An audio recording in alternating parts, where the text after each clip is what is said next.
Ден соолукту эми кам көрүүдө дагы биз эмне кылышыбыз керек? Анткени сиз айткандай жанагы биз руханий жаракат алуудан, психологиялык травмадан улам чындап ден соолугубузга залакасын көп тийгизип атабыз да. Психологиялык травма дедиңиз, бизге кимдир бирөө сырттан бербейт психологиялык травманы. Бизди оорута турган, бизди кыйнай турган, бизди депрессивный абалга түшүргөн, оорукчан кылган сырттагы адамдар эмес. Ал биздин өзүбүздүн туура эмес түшүнүгүбүз, туура эмес көз карашыбыз жана билимсиздигибиз. Мында бир жакшы сөз бар го, жашаш үчүн окуш керек дегенчи. Жок, азыркы күндө окуп туруп анан жашаш керек. Болбосо кээ-бирлер болушу мүмкүн да, күнүнүн өткөнүнө сүйүнүп жүрүп эле. Ооруп жатса, Кудайга шүгүр ушу күнүм өттү, бир кагылган, кордолгон бир мамилелерде болсо Кудайга шүгүр күнүм өттү эмес, азыркы күндө билимге түшүш керек. Жана аны жөн эле билимди алгандан кийин жакшы бир маалымат катары эле эмес, анын амалы керек. Бизде эмнеге жакшы мамилелер жок, эмнеге бизде ден соолук жок? Анткени бизде амалыбыз жок. Экинчиден, жанагы ден соолуктун жабыркашынын бирден бир кантип кам көрөбүз деп атабыз. Биз ниеттерибизди тазалашыбыз керек. Жана биз нике тууралуу да, башында нике тууралуу да сүйлөшпөдүкпү? Үй бүлө деген бул бири-бирини кордой турган, бири-бирини шылдыңдай турган, бири-биринин үстүнөн күлө турган, же кемчилигин айта турган, же туугандарынын кемчилигин айта турган жер эмес үй бүлө. Үй бүлө бири-бириңердеги тынчтыкты жана бакытты сезүү үчүн жуп кылып жараттым деген жакшы сөз бар. Бул демек бири-бирибиздеги бакытты, тынчтыкты сезүү үчүн нике курулат. Демек ошону таза аруу боюнча сактаганда ал үй бүлөдө сүйүү мейкиндиги пайда болот. Муну элибизде бир эле сөз менен айтып коюптур: үйүңөрдө береке болсун деген. Үй бүлөнүн ичинде береке болуп турганда ал жерде ден соолуктуу зирек балдар чоңоет. Азыр ушул эфирге келе жатканда бир суроо келген экен. Жалгыз бой энемин, балам тилимди албайт, күйөөмө капамын, каралашпайт баламды. Ушундай суроо келген экен. Биз деген күйөөгө капа болуп атсак, аны жаман көрүп атсак, анын каны балабызды айланып атат. Анын каныны жаман көрүп атабыз, бала эч качан бизге жакшы аракетин көрсөтүп бербейт. Анткени анын тамыры болгон биз атасын жактырбай атабыз. Ошон үчүн дагы ден соолукка биринчи кам көрүү үчүн биз ойлорубузга, амалдарыбызга, сөздөрүбүзгө майны беришибиз керек. Биздин ар бир сөзүбүз өзү дуа экендигин билишибиз керек. Ар бир сөзүбүз дуа. Болбой жатат го, окшобой жатат го, дуа. Болбойт. Кийинки нерсең дагы окшобойт.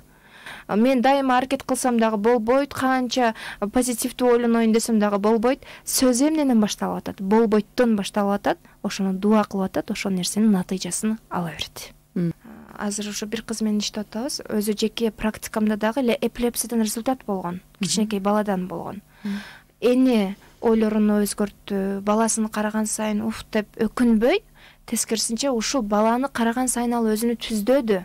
Мурда ачууланып жашап жүргөн болсо, мурда кейип кепчип жашап жүргөн болсо, ушул бала аркылуу мен кейип кепчибей, ыраазы болуп жашаш керек экендигимди жараткан көрсөтүп берип жаткан экен деп, баланы караган сайын бул Алланын мээрими, бул Алланын сүйүүсү.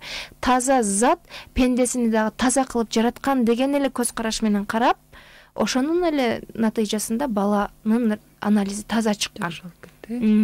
Анан аялдар женский оорулардан, баш оорулардан натыйжа алган. Бул жерде ошол сөздөрүн эле айтпадымбы мен?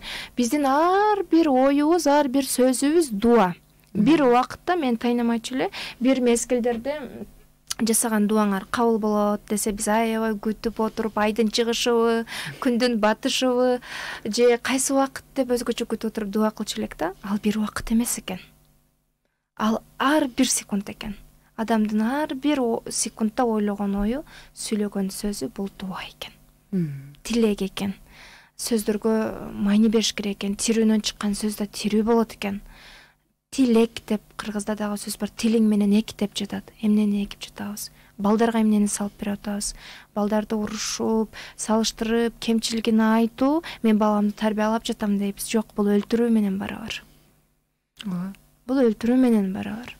Же болбосо мен күйөөмдү аябай мындай кыздар, энелер менен кеңеш консультацияларды өткөрүп калганыбызда, мен балдарымды аябай тыкпыйтып жакшы карайм. кайын журтумда аябай жакшы келинмин, күйөөмдү аябай урматтайм, сыйлаймын. Бирок таарынам. Эгер таарыныч болсо, ал урматтап сыйлаганга кирбейт. Биз тилибиз менен гана урматтап сыйлап атабыз. Сырткы аракетибиз менен урматтап сыйлап атабыз. Дилибиз жана жаныбыз менен эмес. Ушул дагы бир нерсе, кызыктуу нерсе эсиме келип кетти. Баягы бир жаш келин айтып атат, мен күйөөмдү аябай жакшы көрөм деп. Анан эмне үчүн жакшы көрөсүң десем, анткени бизди деп 2-3 жумушта, 2-3 проектте иштейт, бизди деп күнү түнү иштейт деп. Иштебей калса сен жакшы көрбөйсүңбү? Таппай калса, акча таппай сени бакпай калса сен жакшы көрбөйсүңбү? Билбейм деп атат да. Биз ушундай аракети менен, ушундай бир бакса гана жакшы көрүп атабыз да. Бакса гана, кам көрсө гана, башка учурдачы. Же болбосо башка жака саякаттарга чыксак мен бактылуумун деп атабыз да. Ыраазымын, мен бактылуумун. Биз башка учурда бактылуу эмеспизби? Жараткан бизден эч качан бакытты алып койгон эмес.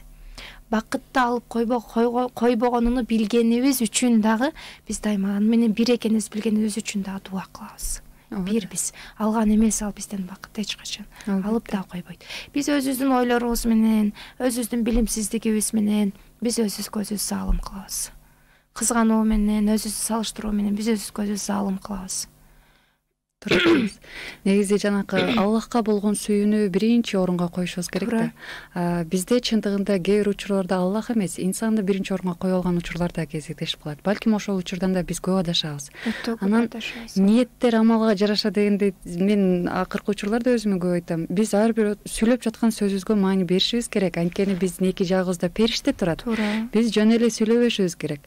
Ойноп сүйлөсөң да ойлоп сүйлө деген биздин жакшы кебибиз барго. Мына ошол сөздөн биз сөзүбүздүн курчтугунан дагы периштелер амин деп ошол сөздөр сөзсүз түрдө болуп кетиши мүмкүн да. Ошон үчүн жашоодо чындыгында бул нерсеге өтө маани беришибиз мүмкүн деп абзел деп ойлоп атам. Ошол сөздүн бардык сөздүн натыйжасын алабыз. Эч бир сөз калып калбайт натыйжасыз. Бардык сөздүн натыйжасын алабыз. Арзыбаган жерде топ этип бирөөнү ушактап сүйлөп коебуз. Тиги ажырашып кетиптир, тиги экинчи болуп тийип алыптыр. Эртең өзүң башыңа келет, өтө тез келет, келгенде дагы. Өзүңдүккө келбесең дагы сенин урпагыңда болот. Оңой бекен өзүңдүн башыңдан өткөргөн. Оңой эмес, дененен сезип сүйлөп коюу оңой экен. Бирок өзүңдүн денеңден сезип өткөрүп ал оңой эмес. Же ошону балдарыбыз башынан өткөргөндө ал нерсе оңой эмес. Ошон үчүн сөздөргө маани бериш керек. Биз каттуу сүйлөсөм кечирип койсун, бирок жиндесиңби? Жашабай кал. Оңой сүйлөп коет ушул сөздөрдү.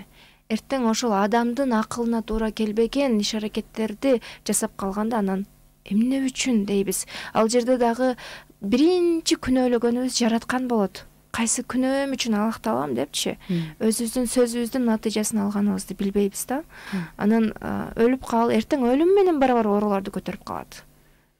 Ошон үчүн сөздөрдү сүйлөп аткан сөзүбүзгө маани беришибиз керек. Ооба, жарата турган, жашата турган, өстүрө турган сөздөрдү сүйлөө керек. Анткени биздин ар бир сөзүбүз биздин каныбызда айланып жатат.